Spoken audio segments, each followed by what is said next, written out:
ሰላም ጤና ይስጥልኝ ውድ የብስራት ቴሌቪዥን የዩቲዩብ ቻናል ተከታታዮቻችን እንደምን አላችሁልን? የብስራት ሀተታ ፕሮግራማችን አሁን ጀምሯል። በዛሬው የብስራት ሀተታ ፕሮግራማችን የ2018 የኢትዮጵያ ከፍተኛ ሊግ ጅማሮን አድርጓል። የ2018 የኢትዮጵያ ከፍተኛ ሊግ ጅማሮን ሲያደርግ ታዲያ በአዲስ አዳጊው የመንጌ ቤኒሻንጉል ጉዳይ ቆይታ እናደርጋለን። ፕሮግራም አዘጋጅቶ ወደ እናንተ ማድረሱ መላኩ ወልደ ሰንበትና እኔ አንተነህ ታረቀ ከመላው የስቱዲዮ ባለሙያዎች ጋር በጋራ ሆነን አብረናችሁ ቆይታ እናደርጋለን። እስከ ፕሮግራማችን ፍጻሜ ድረስ አብራችሁን ቆዩ። መሊ ሰላም እንዴት አለ? ሁሉ ሰላም ሁሉ መልካም። እስኪ ዛሬ ደግሞ ወደ ኋላ መለስ ብለን የ2018 የኢትዮጵያ ከፍተኛ ሊግ ጅማሮውን አድርጓል። የኢትዮጵያ ከፍተኛ ሊግ እንግዲህ በሶስት ከተሞች እየተደረገ ነው ያለው፣ በጅማ በሐዋሳና በሰበታ። የኢትዮጵያ ከፍተኛ ሊግ እንግዲህ በጅማሮውን ሲያደርግ ታዲያ ዘንድሮ ከብሔራዊ ሊግ ወደ ከፍተኛ ሊግ አዲስ የተቀላቀለው የመንጌ ቤኒሻንጉል ጉዳይን እንመለከታለን። እንግዲህ መንጌ ቤኒሻንጉል ከምስረታው ጀምሮ ምንድነው ራዕያቸውስ ምንድነው? የክለቡ ራዕይ፣ ክለቡስ በምንና በማን ይተዳደራል፣ ፋይናንስ የሚያደርገው ማን ነው የሚለውን ጉዳይ በጥቅሉ የምንመለከት ይሆናል በዛሬው ብስራት ሀተታ ፕሮግራማችን ማለት። እንግዲህ የ2018 የኢትዮጵያ ከፍተኛ ሊግ ውድድር በሐዋሳና በጅማ ጅማሮውን ሲያደርግ እንግዲህ እስካሁን ሁለት ጨዋታዎች ተደርጓል። በእነዚህ ጨዋታዎች እንግዲህ የተመዘገቡ ውጤቶች አሉ። በዋናነት ግን ዛሬ እኛ ቆይታ የምናደርገው መንጌ ቤኒሻንጉል በሚል ባለው ቡድን ዙሪያ ይሆናል። ይህ ቡድን እንግዲህ ብዙዎችን እያስገረመ እያነጋገረ ያለ ቡድን ነው። ይህ ቡድን አነጋጋሪነቱ ምንድን ነው? ቀጣይነቱስ እንዴት ነው? በሚለው ጉዳይ ዙሪያ ዛሬ በደንብ ቆይታ የምናደርግ ይሆናል። እንግዲህ ከብሔራዊ ሊግ ወደ ብሔራዊ ቡድን ሊግ ካደገም በኋላ በተለይ በአምናዊ ውድድር ዘመን ላይ ብዙ ሲያነጋግሩ ከነበሩ ክለቦች መካከል አንደኛው መንጌ ቤኒሻንጉል ነው። በተለይ ደግሞ አመጣጡ ከምስረታው ጀምሮ ያለው ነገር ብዙዎችን የሚያስገርም ነበረ። ታዲያ ይሄ የሚያስገርመው ክለብ ራዕዩ ምንድን ነው የሚለውን እንግዲህ ከክለቡ ኃላፊዎች ጋር ቆይታ አድርገናል። የእነሱንም ሀሳብ መሰረት አድርገን እንዴት በሀሳቡ ላይ እንዴት የሚያስበውን ነገር ያሳካል፣ በቀጣይስ የክለቡ እጣ ፋንታ ጉዞ ምንድን ነው የሚለውን ነገር በደንብ የምንመለከት ነው የሚሆነው። እንግዲህ የምስረታውን ሁኔታ በመጀመሪያ እንመልከት። መንጌ ቤኒሻንጉል እንግዲህ ብዙዎች መንጌ ቤኒሻንጉል እያሉ ይጠሩታል፣ ግን የክለቡ የዋነኛ መጠሪያው ስያሜው መንጌ ቤኒሻንጉል የሚለው እንደሆነ ከክለቡ የስራ ኃላፊዎች ለመረዳት ችለናል።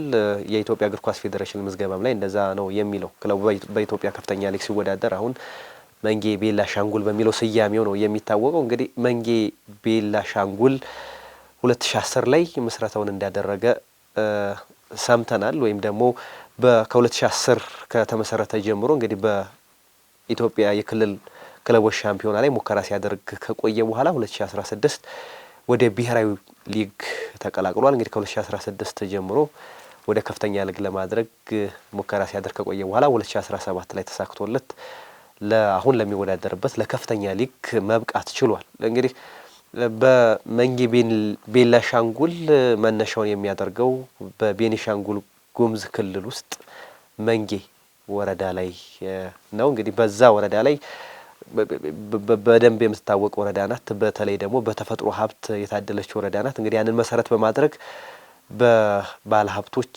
ተነሳሽነት የተመሰረተ ክለብ እንደሆነ ሰምተናል። በአጠቃላይ የመስረታዎቹን ሁኔታ እንመልከት መሌ። እንግዲህ መንጌ ቤኒሻንጉል ከ2017 ጀምሮ በኢትዮጵያ ከፍተኛ ሊግ እየተወዳደረ የሚገኝ ክለብ ነው። እንግዲህ መንጌ ቤኒሻንጉል አንድ ወረዳ ነች፣ የወረዳ ከተማ ነች። በዋናነት እንግዲህ የኢትዮጵያ እግር ኳስ ሲነሳ ቤኒሻንጉል እንደዚሁ ይነሳል። ቤኒሻንጉልን ግን ብዙዎች የእግር ኳስ አፍቃሪያን የሚያስታውሱት የሚያነሱት ከወንድማማቾቹ ከሰይድ ቤተሰቦች ነው። እንግዲህ ሳላዲን ሰይድ፣ አረፋት ሰይድ፣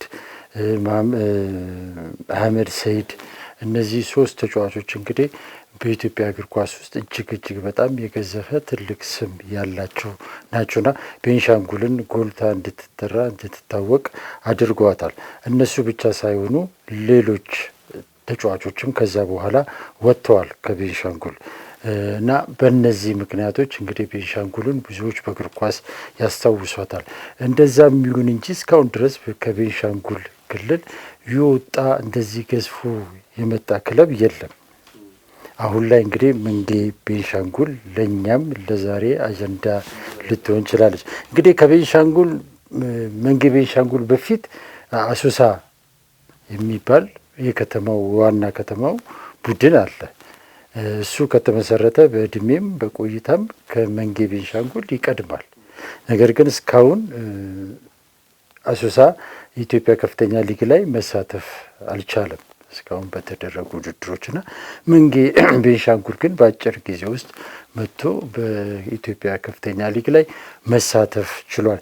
መሳተፉ ብቻ ሳይሆን የሚገርመው ደግሞ አሁን ላይ የኢትዮጵያ ፕሪሚየር ሊግ ላይ ተሳትፎ ማረጋገጥ ይፈልጋሉ። የክለቡ ኃላፊዎች ከፍተኛ የሆኑ ባለሀብቶች በዚህ ክለብ ውስጥ እንዳሉ ይታወቃል ወይም ይገለጻል።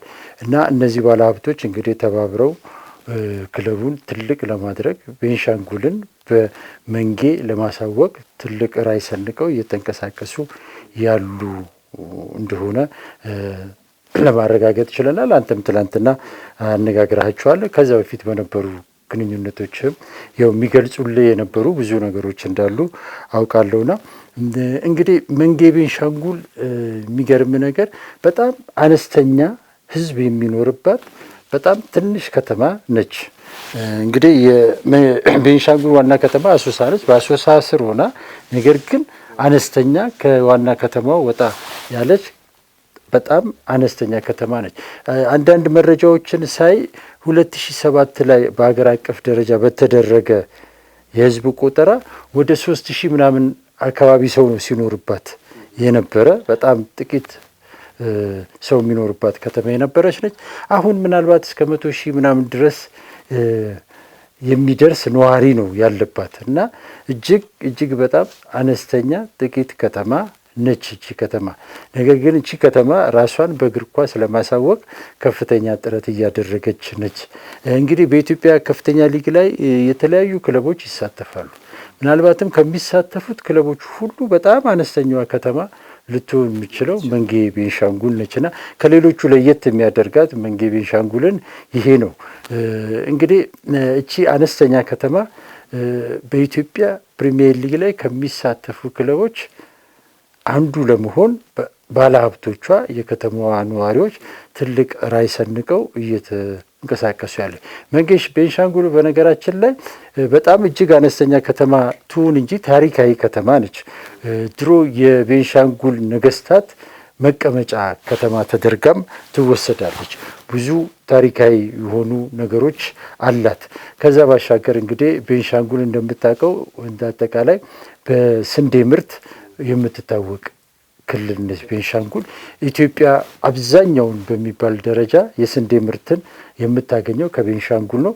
ከነዛ የክልሉ ከተሞች መካከል አንዷም የስንዴ ምርትን የምታመርት መንጌ ቤንሻንጉል ነችና መንጌ በባህላዊም በሃይማኖታዊም ቅርስነቷም ትታወቃለችና በጣም ትንሽ ከተማ ግን ትልቅ ታሪክ፣ ትልቅ ባህል፣ ትልቅ ሕዝብ ያለባት ከተማ ነችና እቺ ከተማ እንግዲህ በእግር ኳስ ትልቅ ራዕይ ሰንቃ ራሷን በሀገር አቀፍ ደረጃ ከዛም እንግዲህ በአፍሪካም በዓለምም ለማሳወቅ ባለሀብቶቿ እየተንቀሳቀሱ ይገኛሉ።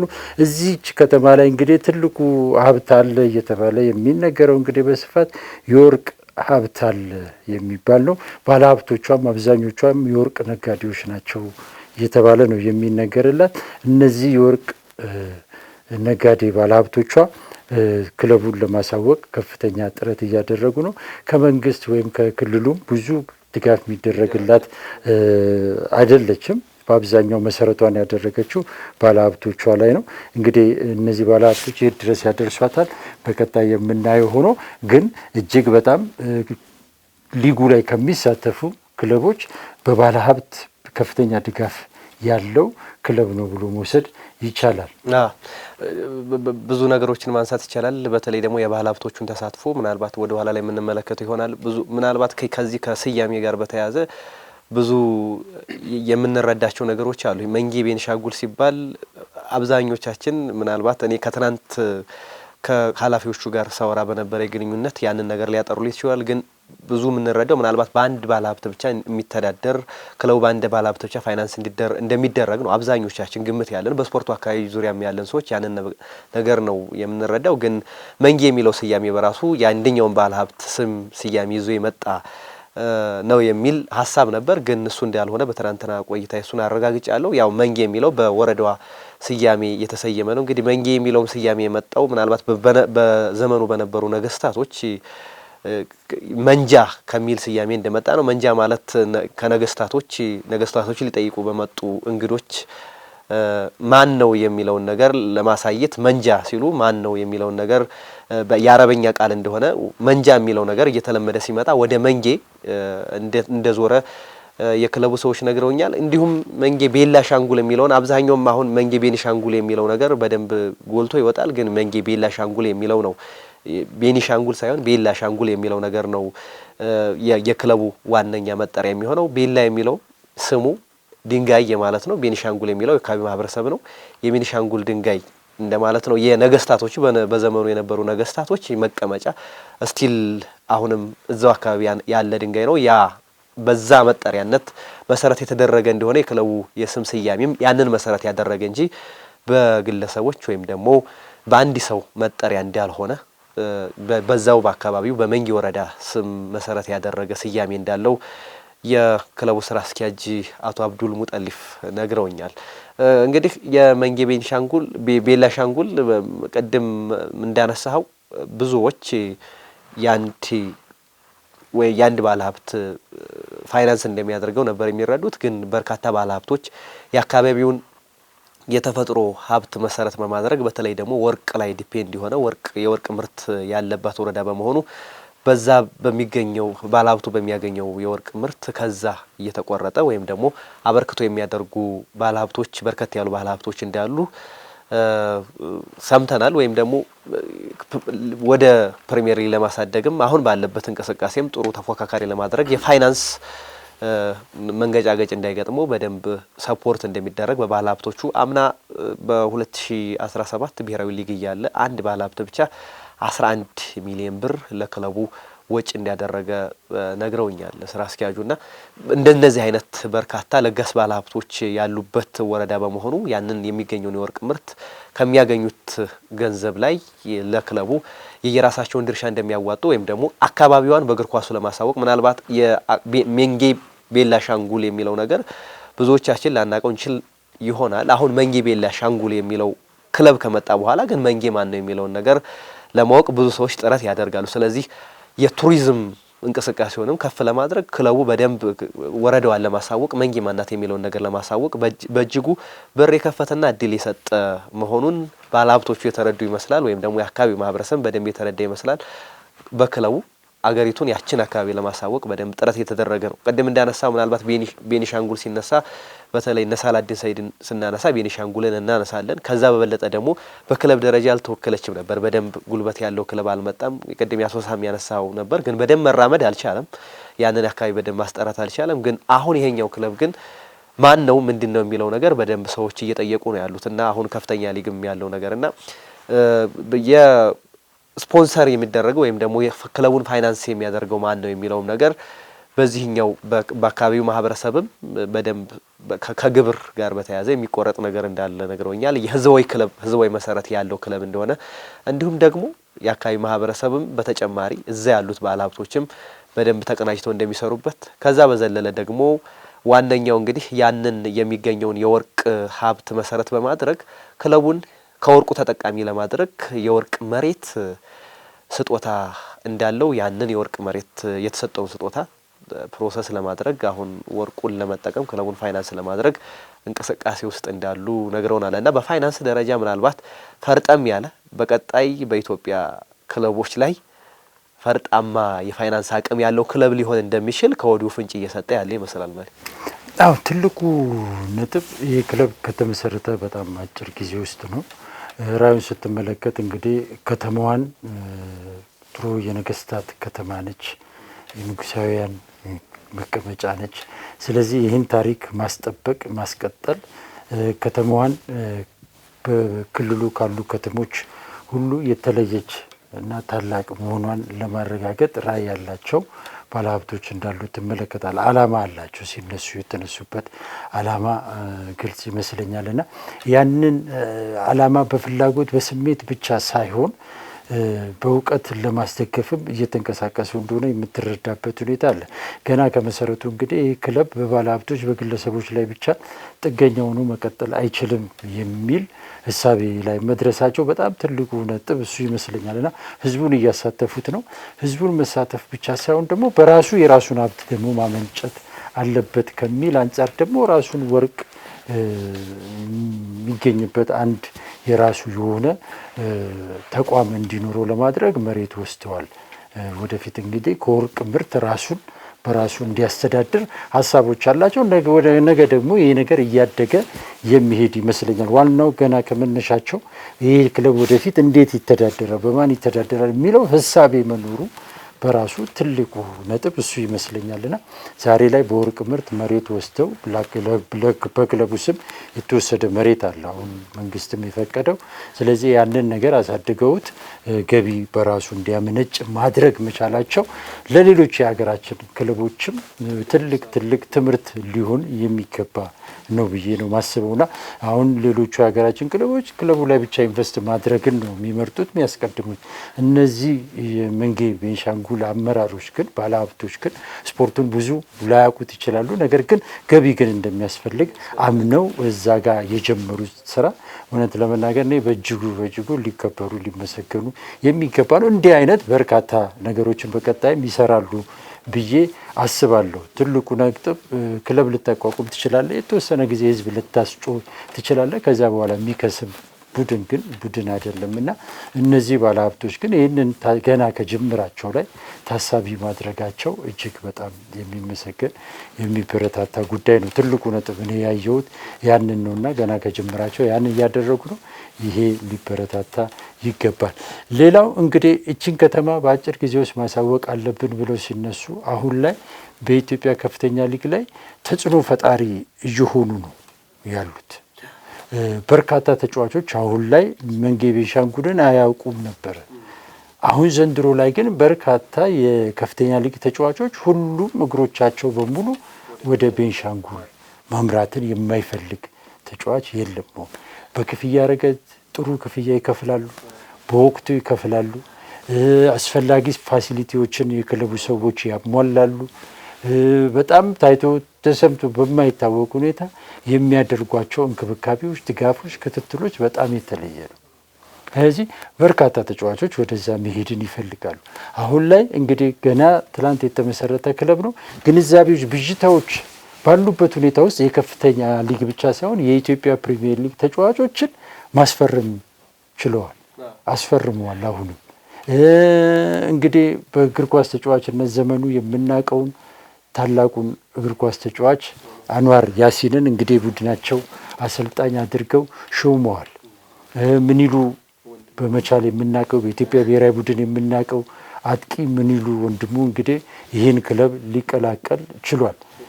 ሌሎች እንደነ ሀብታሙ አይነት ተጫዋቾች አሉ። እንደነ መድህን ወልቂጤ ከተማ የነበሩ ተጫዋቾች በዚህ ቡድን ውስጥ አሉበት። 5-6 የሚሆኑ ተጫዋቾች አሁን በቅርቡ ፕሪሚየር ሊግ የሚጫወቱ ተጫዋቾችን አስፈርመዋል። በሊጉ ላይ ደግሞ ጠንካራና ጥሩ የሚባሉ ተጫዋቾችን እንደዚሁ ያስፈረሙበት ሁኔታ ነው ያለውና ትላንትም ሰሞኑንም የቡድኑ ተጫዋቾች ጋር እየደወልኩ ይህን ጉዳይ ጠይቃቸው ነበርና ብዙዎቹ የፕሪሚየር ሊግ ተጫዋቾች በተለይ በጣም ከጠበቅነው በላይ የሆነ ነገር ነው እየተመለከተን ያለ ነው። ክለቡ ሰዎች የሚያደርጉት ክትትል የሚያደርጉት ድጋፍ በጣም የሚደንቅ ነው የሚል አስተያየት እየሰጡ ነው ያሉትና እቅዳቸው አላማቸው በ2018 የውድድር ዘመን ፕሪሚየር ሊግ መግባት የሚል ነውና ተጫዋቾቹም በዚህ ስሜት በዚህ ኃላፊነት ውስጥ እንዳሉ ነግረውኛል። የክለቡ ተጫዋቾች እንግዲህ ይህን ቡድን ወደ ፕሪሚየር ሊግ የሚያስገቡ ከሆነ ደግሞ ታሪካዊ ሊባል የሚችል ሽልማት እንደሚሰጣቸውም የክለቡ ሰዎች ቃል እንደገቡላቸው በአጠቃላይ እዛ አካባቢ ያለው ሁኔታ የመስራት ፍላጎትን የሚጨምር እንደሆነ ተጫዋቾቹ እየተናገሩ ይገኛሉ። እንግዲህ እስካሁን 2 ጨዋታዎች ተደርገዋል። በመጀመሪያው ጨዋታ ላይ አሸንፈዋል። በመጀመሪያው አቻ፣ ሁለተኛው ጨዋታ ላይ ማሸነፍ ችለዋል። 4 ነጥብ አላቸው። ሌላኛው የሊጉ መሪ ደሴ ከተማ ነው። ደሴ ከተማ ተመሳሳይ አላባም 4 ነጥብ አለው።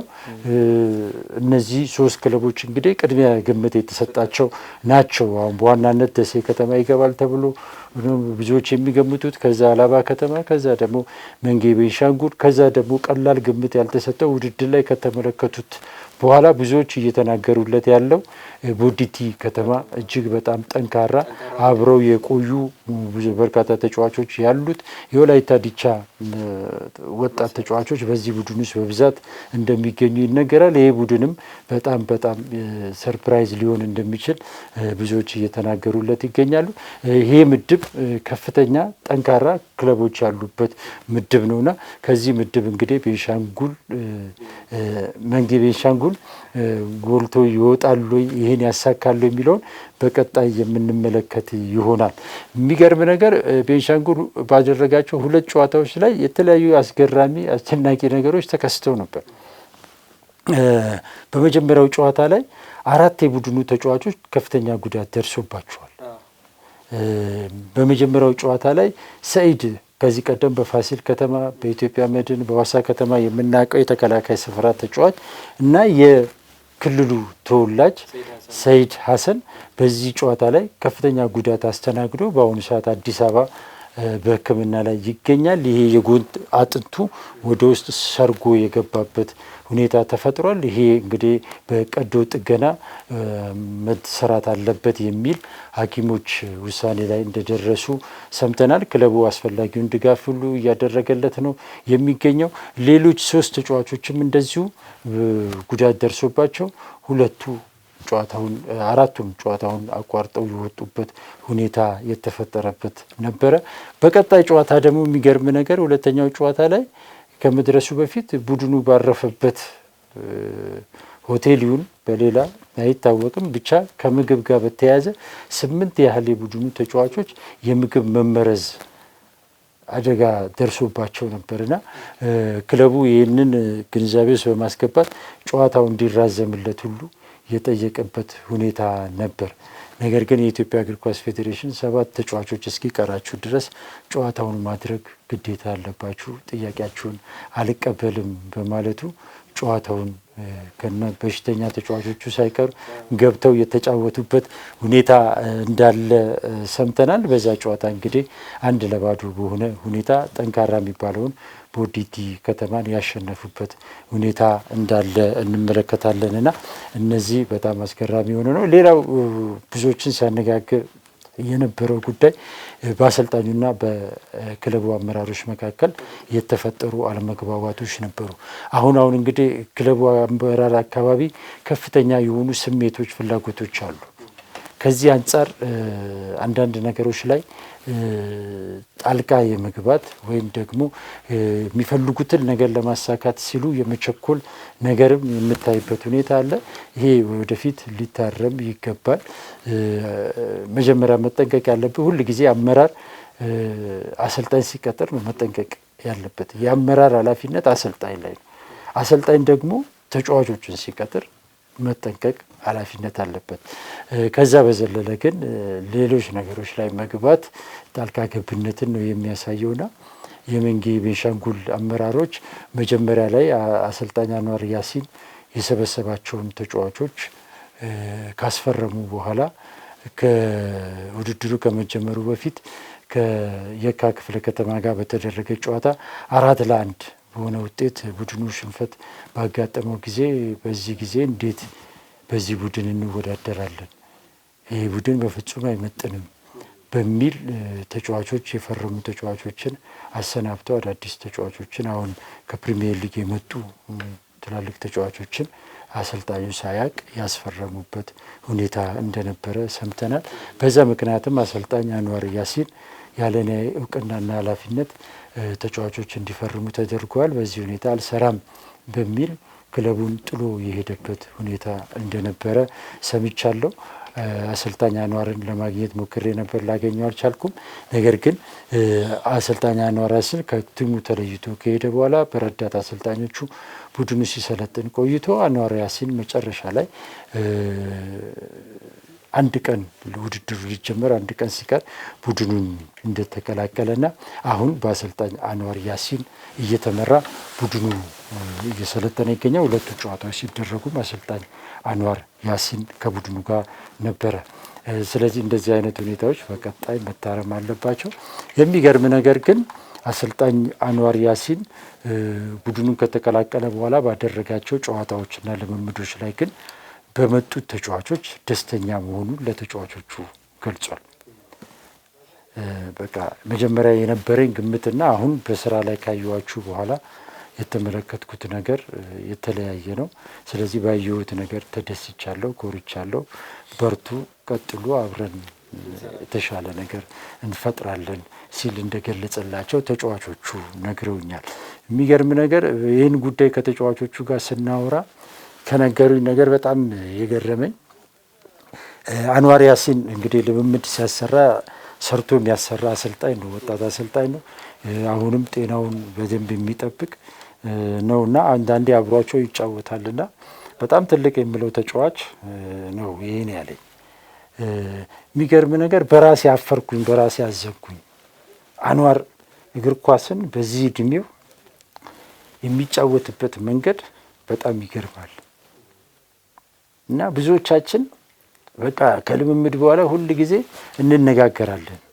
ይሄ ሰው በዚህ እድሜው እንደዚህ ሆነ፣ በወጣትነት ዘመኑ እንዴት ነበር የሚጫወተው የሚል ነገር እናይበታለን እና የሚገርም እግር ኳስ ተጫዋች ነበረ ብለው እንዲያውም እንዳስረዳቸው የጠየቁኝ ሁሉ አሉና አንዋር አሁን ላይ በቡድኑ ተጫዋቾች ላይ ከፍተኛ ተጽዕኖ እየፈጠረ ያለ፣ ከዛ ውጪ ስብዕናው ይገርማል። ተጫዋቾችን የሚያናግርበት መንገድ፣ ተጫዋቾችን የሚያበረታታበት መንገድ በጣም አስገራሚ ነው እና ትልቅ አሰልጣኝ በትልቅ ተጫዋች በመሰልጠናችን ኮርተናል የሚል አስተያየት እንደሰጡና በአሁኑ ሰዓት በአሰልጣኙና በተጫዋቾቹ መካከል ያለው ግንኙነት በጣም ጤናማና ውጤታማ እንደሆነ የተረዳውበት ሁኔታ እንዳለ ለመናገር እንግዲህ ብዙ ነገሮቹ ብዙ የሚገርሙ ናቸው። ይሄኛው ቡድን ምናልባት እንግዲህ ቅድም ያነሳቸው በፋይናንስ መሰረቱ በእጅጉ ጠንካራ እንደሆነ እንግዲህ ለመገንዘብ ችለናል። ከአምና ጀምሮ እስካሁን በውድድር በቆየበት ያንን መሰረት በማድረግም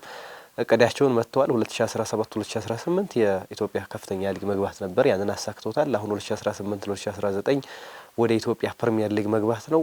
ጠንካራ የፋይናንስ አቅም አላቸው። እንግዲህ የቅድም ያነሳቸው የአስተዳደር ክፍተቶች ካሉ ቡድኑን ወደ ኋላ ሊጎትቱት የሚችሉ ነገሮች እነዚህ ካልሆኑ በስተቀር በፋይናንስ ደረጃ እንግዲህ በኢትዮጵያ ብዙ የምንሰማው በፋይናንስ ረገድ ነው። አንዳንዴ ከፍተኛ ሊግ ያሉ ቡድኖች የፋይናንስ አቅማቸው ደካማ ይሆንና ብዙ ክለቦችም በመንግስት እጅ ስለሚተዳደሩ፣ በከተማ አስተዳደር እጅም ስለሚተዳደሩ እነዛ ነገሮች ወይ ደሞዝ መዘግየት ይመጣል ወይ ኢንሴንቲቭ የተገባው ቃል ላይ ፈጸም ይችል ይሆናል።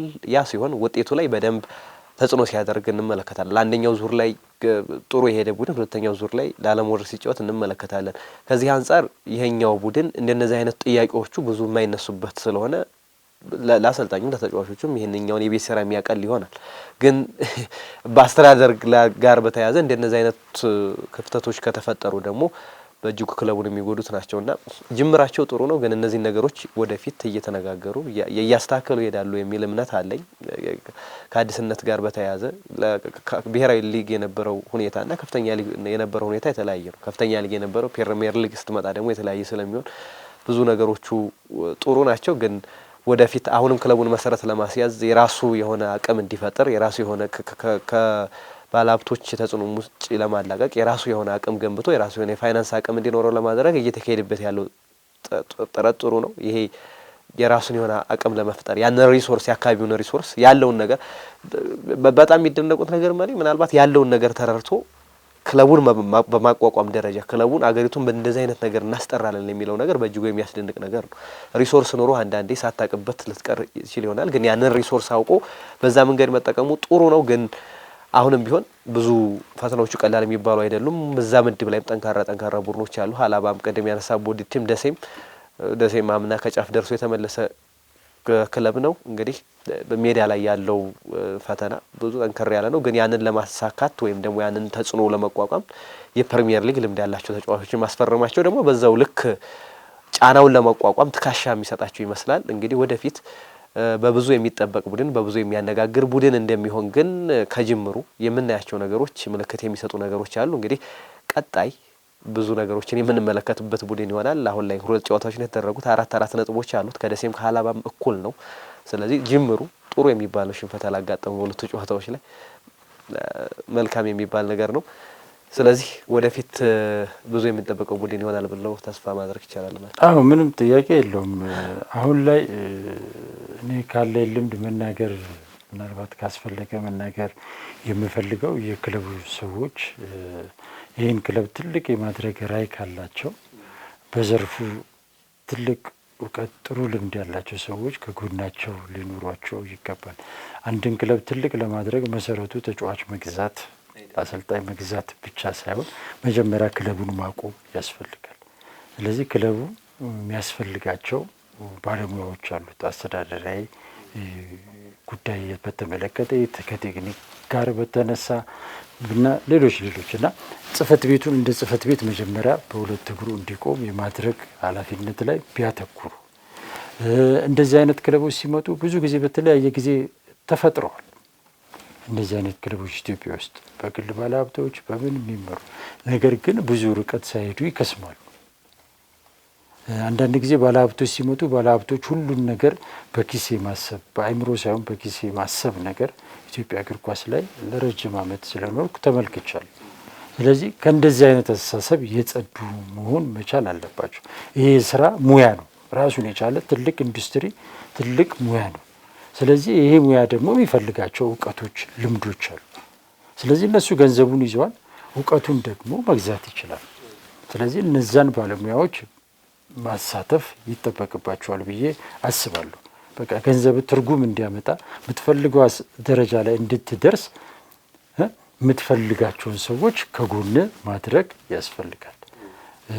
ስሜት ብቻውን ፍላጎት ብቻውን ምንም አያደርግም።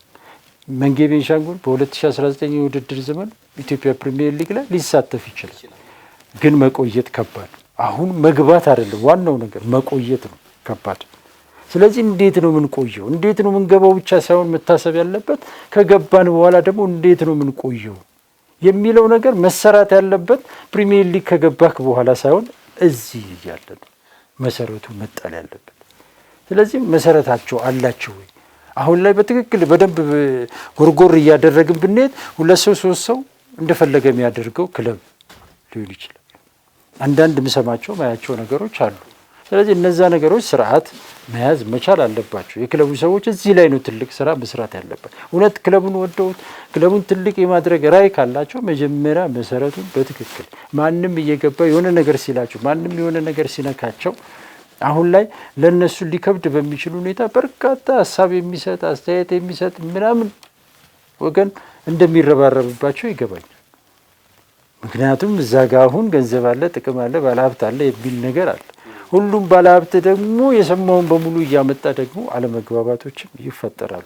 ስለዚህ ያ እንዳይሆን መጀመሪያ ላይ ድምጻቸውን አጥፍተው መስራት ያለባቸው የክለቡ መሰረት ላይ ትልቅ ስራ ኃላፊነት ወስዶ በተጠያቂነት የሚሰራ ባለሙያ ማቋቋም፣ ጽህፈት ቤቱን በራሱ እንዲቆም ማድረግ ያስፈልጋል። እሱን ሰሩ ማለት ፕሪሚየር ሊግ አይደለም ከፕሪሚየር ሊግ ደረጃ ባለፈም በአህጉር አቀፍ ደረጃ ታዋቂ ትልቅ መሆን ይችላሉ። መሰረቱ ከሌለ ግን ዋጋ የለም። ፕሪሚየር ሊግ በርካታ ክለቦች ገብተዋል፣ ግን መቆየት አልቻሉም። ስለዚህ ለመቆየት የሚያስችለው መሰረት መሰራት ያለበት ፕሪሚየር ሊግ ከገባክ በኋላ ሳይሆን እዚሁ ከፍተኛ ሊግ ላይ እያለ ማድረግ ይቻላል። ስለዚህ እዛ ላይ እንዲሰሩ በኪስ ሳይሆን በአይምሮ ማሰብ ይፈልጋል። የኢትዮጵያ እግር ኳስ በጣም ጥንቃቄ ይፈልጋል። ያለበለዚያ ነገ ራሳቸው ነው ተስፋ ቆርጠው ከጨዋታው ውጭ የሚወጡት። እነሱ ሁሉ ጊዜ እየደገሙትም የሚኖር ክለብ ሊኖራቸው አይገባም። ስለዚህ እነሱ የሆነ ቦታ የሚያሻገር ነው ኃላፊነታቸው ሊሆን የሚገባው። ስለዚህ ያንን ስራ አሁኑ የሁሉ ጉልበት ባለበት ሰዓት የሁሉ ፍላጎት ባለበት ሰዓት እዛ መሰረት ላይ ሰሩ ማለት የወደፊቱ መንጌ ታላቁን መንጌ መመስረት ይችላሉና እዛ ላይ ትኩረት ቢሰጡ መልካም ነው ለማለት ነው። አመሰግናለሁ። መልካም እንግዲህ አስተዳደራዊ ጉዳዮች ላይ በደንብ ጠንከር ማድረግ አለባቸው። መሰረቱን መጣል ያስፈልጋቸዋል። ቅድም ያልካቸው ነጥቦች ወሳኝ ናቸው። ምናልባት መግባት ቀላል ነው። ብዙ የገቡ ቡድኖች አሁን ስማቸው ሁሉ የለም። ከክለብ ደረጃ ራሱ የፈረሱበት ቡድኖች ብዙ መጥቀስ እንችላለን። ስለዚህ በፋይናንስ አቅም መግባት ይችላል፣ ግን መቆየትና ክለቡ የበለጠ ከዚህ የበለጠ ደግሞ ሀገሪቱንም አጠቃላይ አለፍ ሲልም እንደ ሀገርም ብዙ ነገሮችን ማድረግ እንዲችል ከታሰበ ሙያውን ለባለሙያተኛ መተው የግድ ይላቸዋል። ስለዚህ በእንደዚህ አይነት መንገድ ይመሩታል ብለን ተስፋ እናደርጋለን። ውድ ተመልካቾቻችን በዛሬው የብስራታ ፕሮግራማችን የመንጌ ቤላ ሻንጉልን ጉዳይ የተመለከትንበት ፕሮግራም የተከታተላችሁትን ይመስል ነበር። ፕሮግራሙን አዘጋጅቶ ወደ እናንተ በማድረሱ መላኩ ወልደሰንበትና ያንተነህ ታረቀ ከመላው የስቱዲዮ ባለሙያዎች ጋር በጋራ በመሆን አብራናችሁ ቆይታ አደረግ። ያላችሁን ሀሳብ አስተያየትም በኮሜንት ሴክሽን ላይ አካፍሉን። ሰናይ ጊዜን ተመኝ